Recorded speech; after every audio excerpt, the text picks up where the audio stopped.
ایک حدیث ہے، بڑی پیاری حدیث ہے، حضور نے اپنے دور سے لے کر اور قیامت تک 5 ادوار کا ذکر کیا ہے۔ یہ حدیث جو ہے حضرت نعمان بن بشیر سے ہے رضی اللہ تعالیٰ عنہ، اور مسند احمد بن حنبل میں ہے رحمۃ اللہ علیہ۔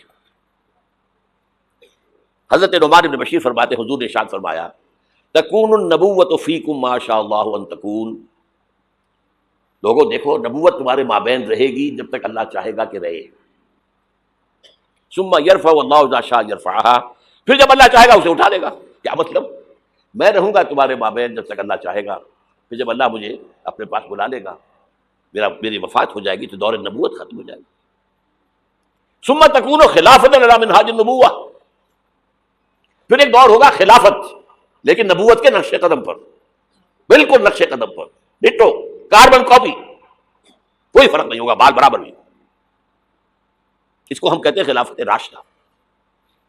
حدیث میں ہے خلافت علی منہاج النبوۃ، فتکون ما شاء اللہ ان تکون، وہ بھی رہے گا جب تک اللہ چاہے گا۔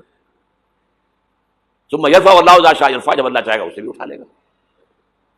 پھر تیسرا دور آئے گا، ثم یکون ملکا عاضا، پھر ایک کاٹ کھانے والی ملوکیت کا دور آئے گا، بادشاہت، ملوکیت کاٹ کھانے والی، ظالم۔ یہ دور ملوکیت ہے۔ بنو امیہ، بنو عباس، یہ خلفاء نہیں تھے، بادشاہ تھے، یہ ملوکیت تھی۔ واقعہ کربلا کب ہوا؟ انہی کے دور میں ہوا نا۔ واقعہ ہررا کب ہوا؟ انہی کے دور میں ہوا۔ 3 دن تک مدینے کو مباح کر دیا گیا فوجیوں پر، لوٹو جس کو چاہو، ریپ کرو جسے چاہو، مدینہ۔ یہ ہماری تاریخ کے واقعات ہیں۔ پھر سینکڑوں تابعین کو شہید کیا حجاج بن یوسف نے۔ یہ ہماری تاریخ ہے کہ نہیں؟ حضور خبر دے رہے ہیں ملکن عاضا، کاٹنے والی کٹکھنی ملوکیت کا دور آئے گا۔ فرمایا یہ بھی رہے گا جب تک اللہ چاہے گا، پھر اللہ جب چاہے گا یہ دور بھی ختم ہو جائے گا۔ ثم تکون ملکا جبریا، پھر ایک اور بادشاہت ہوگی جس میں غلامی ہوگی۔ کیا مطلب؟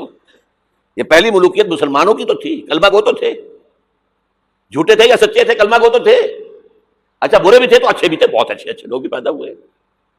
بادشاہوں میں بھی جو مثالیں مسلمان بادشاہوں کی ہیں اچھے لوگوں کی، آپ کو دنیا میں نہیں ملیں گی۔ لیکن اس کے بعد کون سا دور آیا؟ ہماری اب ملکہ کون تھی؟ ملکہ وکٹوریہ۔ اب یہ ملوکیت جمع غلامی، کہیں پر برطانیہ، کہیں پر فرانس، کہیں پر اٹلی، کہیں پر اسپین، پورا عالم اسلام، کولونیلزم جسے آپ کہتے ہیں، یورپی استعمار جسے آپ کہتے ہیں، ملکن جبرین۔ لیکن جو خوشخبری ہے وہ کیا ہے؟ ثم تکون خلافۃ علی منہاج النبوۃ، پھر اس کے بعد دور آئے گا خلافت علی منہاج النبوۃ کا۔ یہ خوشخبری ہے۔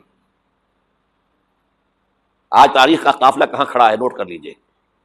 وہ ملکن جبرین براہ راست ختم ہو چکی ہے۔ انگریز گیا، فرانسیسی گئے، ولندیزی گئے، ڈچ گئے، اسپینیئرز گئے، اطالوی گئے، سب گئے، عالم اسلام آزاد ہو گیا نا۔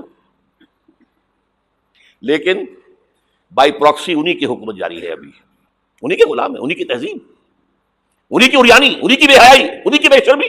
یہ دور انٹرم پیریڈ ہے۔ چوتھا دور ختم ہوا ہے، 5واں آیا نہیں ہے، لیکن 5واں زیادہ دور نہیں۔